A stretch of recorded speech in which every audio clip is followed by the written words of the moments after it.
Qualifié d'historique, l'accord sur le nucléaire iranien va en effet mettre un terme à des années de sanctions contre la République islamique, notamment toutes celles imposées par les Nations Unies entre 2006 et 2010. Mais l'histoire avait commencé bien avant. En 1979, la révolution islamique est suivie quelques mois plus tard par la prise d'assaut de l'ambassade des États-Unis à Téhéran. La crise des otages américains durera 444 jours et obligera alors l'administration américaine Carter à rompre toute relation diplomatique avec Téhéran. Très rapidement, Washington impose les premières sanctions économiques en avril 80, gel des avoirs aux États-Unis, puis interdiction des échanges de biens et services avec l'Iran.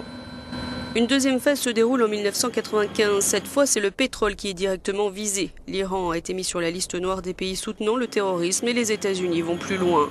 En interdisant le commerce du pétrole avec l'Iran, en interdisant aux compagnies du monde entier d'investir dans l'industrie pétrolière iranienne sous peine de sanctions commerciales avec eux. L'aggravation de ces mesures aura lieu à partir de 2005, avec l'arrivée au pouvoir de Mahmoud Ahmadinejad. 3 ans plus tôt, le monde a découvert l'existence d'un programme nucléaire iranien, un temps gelé. Il reprendra après l'élection d'Ahmadinejad, celui-ci refusant de céder aux injonctions du Conseil de sécurité de l'ONU. Entre 2006 et 2008, alors que les États-Unis durcissent les mesures déjà prises, c'est l'entrée en scène des résolutions de l'ONU et des restrictions commerciales imposées par l'Union européenne. L'économie iranienne commence à pâtir de ce régime de sanctions, mais le bras de fer se poursuit. En 2009, Ahmadinejad est réélu, non sans contestation.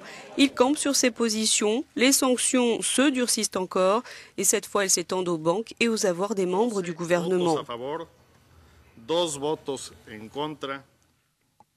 Tous les pans de l'économie iranienne sont alors touchés.